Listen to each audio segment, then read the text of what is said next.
To our UFC 81 preview this weekend, main event.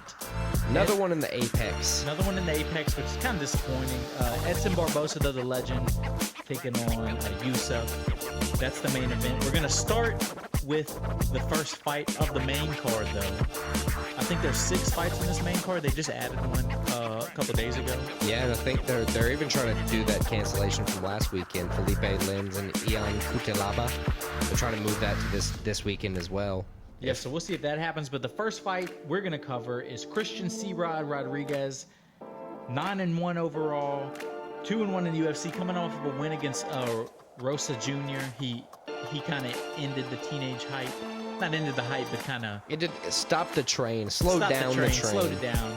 And he's taking on the undefeated South African Cameron Simon, who trains with Dracus du Plessis. He knocks people out kind of like Dracus du Plessis has power. This is going to be a good fight, I think.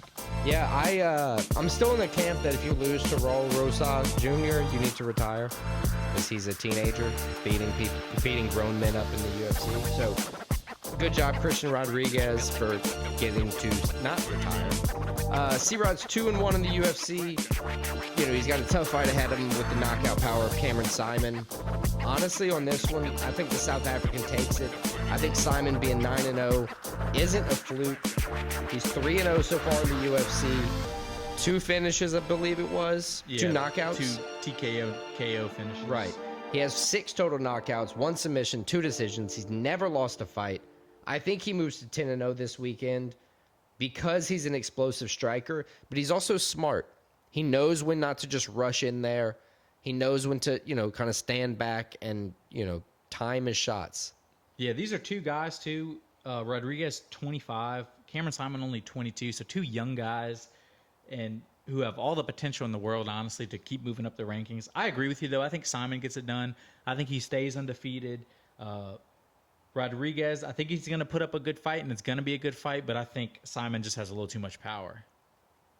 In the flyweight division for the next fight, we have Edgar Chairez facing off again against Daniel De La Silva. This is a rematch from Noche UFC. Had the crazy... tap, not tap? Well, it wasn't a tap. His arm went limp, so the ref... Okay, so what do you prefer? Do you prefer somebody like Al Hassan, who is tapping and the ref can't tell and he goes unconscious? Or do you prefer the ref thinks he's tapping and he stops it? If I like the fighter getting choked, I'd rather stop it early, but I would rather get a definite... At least he didn't fuck up the decision and take a win away from somebody dominating the fight. Okay, so listen.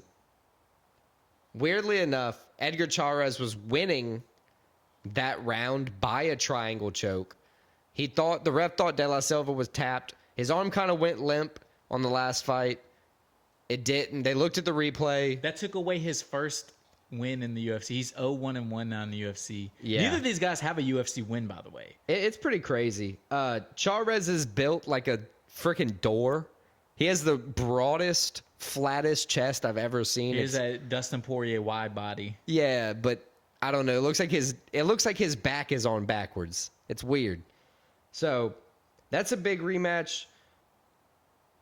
I don't know who's going to win here, honestly. I think Chairez is going to come in, and he's the huge favorite. He is the huge favorite. I just don't think he's going to win the same way. It's kind of like he got Chairez and De La Silva both got to see like a preview of what they got to expect in a fight against each other. It's like almost they got to watch a movie trailer of them fighting them. So I'm interested to see De Silva. He's lucky this wasn't his 5th straight time getting finished. Yeah, because in my opinion, Chairez was well on his way. I didn't think it was that premature, if I'm being honest. His arm went limp to me. Look, I'm gonna side with you. I'd say Edgar Chairez wins. I don't think he gets the sub this time. I think it might go to the cards because De La Silva's gonna just have to be a little bit smarter. De La Silva's never been to the cards. Well, maybe it's time. Even in his wins and losses, never once been to the scorecards. He's been to the no contest cards. 5-1. Been to the no contest cards, brother. All right, so the next fight we're going to cover is Andre Petroski taking on Michel Pereira. Both guys come in 5 straight wins. Petroski 5-0 overall in the UFC with 3 finishes, 3 out of his 5 wins. He looks like that dude, 10-1, a career record. As I said, 5-0 in the UFC. He's taking on Michel Pereira, who has a lot more experience than him. Michel Pereira still somehow only 30 years old. Michel Pereira's kind of like me, though. He got weight issues. He does have. He did miss weight in his last fight. Bro, like 3 pounds. 3 pounds. And Steven Thompson Wonder Boy decided not to fight him. Yeah. Which fair play to him. But yeah, because he didn't even try. If you missed by 3 pounds, that means you kind of just gave up. Dude, it's like you went to halfway through Domino's and got a large pizza right before you weighed in. But as I said, he's won 5 straight. But the problem is he hasn't, because of that issue, he hasn't fought since May of 2022. Obviously, there's a lot of time in between that fight and the rest of the time. So, like, yeah, he just hasn't been active. So you have to wonder if there's going to be a little octagon rust, if he's going to come in and be performing at top level, because he's fighting a guy in Petroski who's been on fire. And he's fought last in August. So he's rolling. Yeah. And I guess, well, this might be the benefit to Pereira in this sense that he's new to the middleweight division. So, he may be able to just kind of be free, but that may weigh on his lungs a little bit, may add power, weigh on his lungs. You never know how he's going to take it. If he keeps to the lower end of the weight class, and just kind of beefs up right before the fight, that'd be a good thing as long as he's staying lean. But we already seen him have problems with weight in the other division. So who knows what we're going to see out of Pereira coming out. I have Petroski winning this fight. I think his streak continues. I think he moves to 6 wins in a row, 6-0 in the UFC. I just think, as we said, because of the he's been busy, he's been fighting, and right, no ring rust. No ring rust. He's been very active. Taking on a guy who just took a lot of time off. I got Petroski winning. I think I have to agree. I'm going to pick Petroski as well. I think he's going to ride that hot streak he's on, carry it into a Pereira that could very well, like you said, be rusty. And what'll probably be rated as a toss-up for the lines up until Saturday, we have Jonathan Dragon Martinez in the bantamweight division fighting Adrian Yanez. Evenly matched guys here. Betting lines are telling you that. I got -110 on both. Yeah, I think it pretty much a pick 'em. Very skilled strikers here. Yeah, Yanez comes in. He lost his last fight, but before that had 9 straight wins, 5-1 in the UFC, and 4 out of his 5 wins, pointing to your point of both guys being strong strikers. 4 out of his 5 wins have been KO TKO. So he's a guy, he brings it every single time, and I think that's exactly what we're going to be seeing. I think no matter if it's a ground heavy attack, because both guys can submit you. We've seen they're not aiming for it every time, but 2 submissions each isn't anything to scoff at all. They're both obviously going to be aiming for the knockout. I think this one we could see some ground game coming in because you have to be understanding what the other guy's bringing into the fight. So I think to mix it up, Jonathan Martinez is going to try to, get some takedowns, work the ground game, get that knockout early. I picked Jonathan Martinez to win the fight. Yeah, I got Yanez, so we'll see how this one goes. All right, so the co-main event of the evening is Jennifer Maia taking on Vivian Araujo. Maia comes in 2 wins in a row, 3-2 in her last 5, 6-5 overall in the UFC. 6 straight fights have gone to the scorecard. She's won some of those. She's lost some of those, obviously. So she's a decision fighter. Hasn't really knocked anybody out lately. Hasn't got a sub lately. So look for that. She's taking an Araujo who comes in on a 2-fight losing streak. 5-4 overall in the UFC. How do you see this fight going?